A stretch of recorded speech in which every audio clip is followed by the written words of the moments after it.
Hi there, Scorpios. Thanks so much for tuning in. I'm Astrogirl, and we are looking at June 15 through June 21st.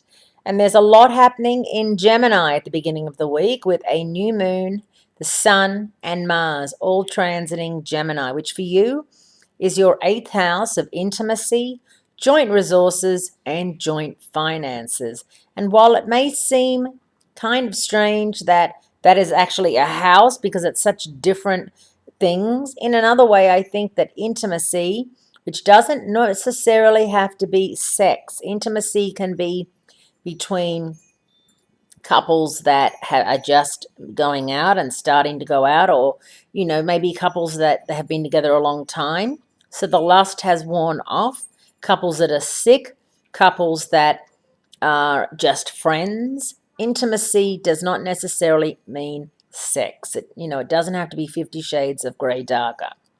It can mean holding hands with your girlfriend, holding hands with your boyfriend. It can mean a peck on the cheeks. It could mean leaving a post-it note saying, I love you. I have neighbors that are in their 60s. She's in her 60s. He's in his 70s. And to hear them talk, you would think that they were, getting it on every night. And I just don't think they are. But it's very sweet and very intimate conversation that they have, and they've been married 35 years, which I think is wonderful for those of people looking for that. So if knowledge is power, Scorpios, which of course you know very well it is, there are two turning points in the calendar year that you should know about this week.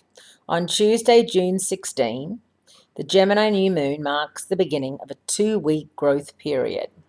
Like the twins, this Gemini new moon has enough energy to go around twice.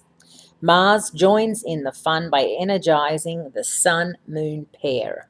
Since the Sun, Moon, Mars, which of course is your co-ruler, trio, are only connected to each other and not to anything or anybody else, this new moon is like a conference call where everyone is in a perfect mind meld.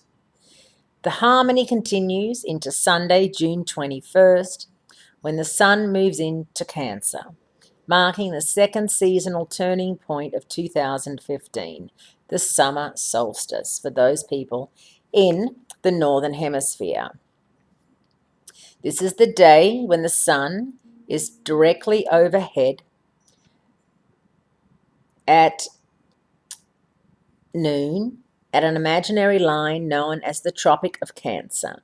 This is as far north as the Sun ever gets in a year, and on this day it stands still, solstice, before it begins its journey south.